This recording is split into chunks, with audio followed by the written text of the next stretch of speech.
যুগ্ম সচিব ও বুয়েটের শিক্ষক সহ প্রতিষ্ঠিত ৩ সন্তানের মায়ের অযত্ন অবহেলায় মৃত্যু। আর ঘরে লাশ পড়ে থাকার ঘটনায় বিস্মিত মানুষ। পারিবারিক বন্ধন কতটা শিথিল হয়েছে আর এক শ্রেণীর প্রতিষ্ঠিত মানুষের কাছে তাদের মা বাবা যে কত গুরুত্বহীন তা প্রমাণিত হয়েছে এই ঘটনায়, মনে করেন প্রত্যক্ষদর্শী আর প্রতিবেশীরা। ময়নাতদন্তের পর মরদেহ পরিবারের সদস্যদের কাছে বুঝিয়ে দেওয়া হয়েছে।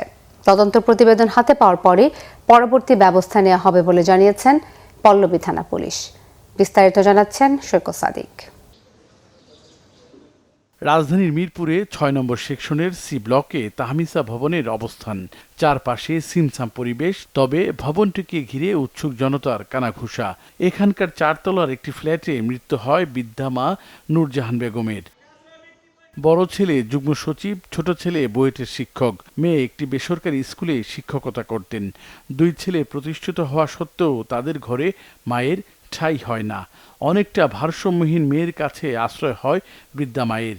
৩১শে মে এই মৃত্যুর সংবাদে হতবাক ভবনের বাসিন্দা ও প্রতিবেশীরা। আজকাল তো বোঝেনি, ছেলেদের বউরা তো ওইভাবে টেক কেয়ার করে না শাশুড়িকে, তো বাধ্য হইয়া উনি মেয়ের বাসায় আসছেন আর কি। তো মেয়ে তো আসলে ফেলেতে পারে না।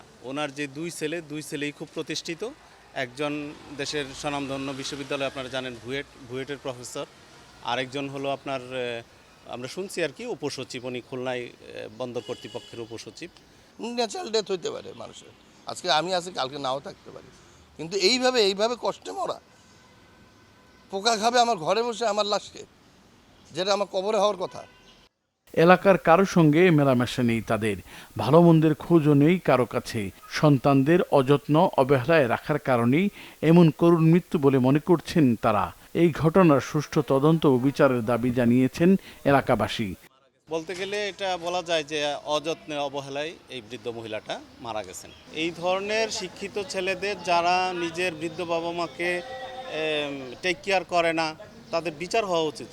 দু একটা বিচার হলে সমাজ আর একটু অ্যালার্ট হবে যে না, আমাদের বাপ মাদের বৃদ্ধ বয়সে একটু খোঁজখবর নেওয়া উচিত।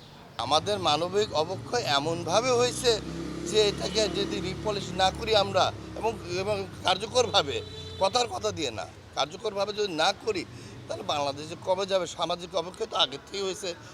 999-এ খবর পেয়ে ঘটনাস্থলে ছুটে যায় পল্লবী থানা পুলিশ। পুরো পরিস্থিতি দেখে অবাক হন আইনশৃঙ্খলা বাহিনীর সদস্যরা। হয় অপমৃত্যুর মামলা। ডেড বডি আমরা যতটুকু দেখেছি যে আসলে আমাদের কাছে মনে হয়েছে যে এটা একটু মৃত্যুর সঠিক সময় যেটা, সেটা নিয়ে আমাদের কাছে একটু কনফিউশন। লাশটা যতটুকু দেখেছি, লাশের গায়ে পোকা ছিল, আমরা দেখেছি পোকা আছে, পোকা দিয়েছে। তো সেই হিসাবে আমরা ধারণা করেছি যে ডেড বডিটি আসলে তার মৃত্যু আরও কিছু আগে হয়েছে। না, এটা আসলে আমাদের কারো কাছেই তো কাম্য না। আমাদের সকলের মা আছে, আমাদের সন্তান আছে, আমাদের মা আমাদের কীভাবে লালন পালন করেছেন, কত কষ্ট করেছেন, এটা তো আমরা অন্তত এইটুকু তো আমাদের কৃতজ্ঞতা থাকা উচিত। ময়না তদন্তের পর মরদেহ পরিবারের কাছে বুঝিয়ে দেওয়া হয়েছে। তদন্ত রিপোর্ট পাওয়ার পর পরবর্তী ব্যবস্থা নেওয়া হবে বলে জানিয়েছে পল্লবী থানা পুলিশ। আইনি সমাধান এই বিষয়ে আসলে পোস্টমর্টম রিপোর্ট আসার পরেই আমরা পরবর্তী আইনগত ব্যবস্থা নেব, যে আসলে তার ডেথ অরিজিনাল কি কেন হয়েছে, কিভাবে হয়েছে। সৈকত সাদিক, বাংলা ভিশন, ঢাকা।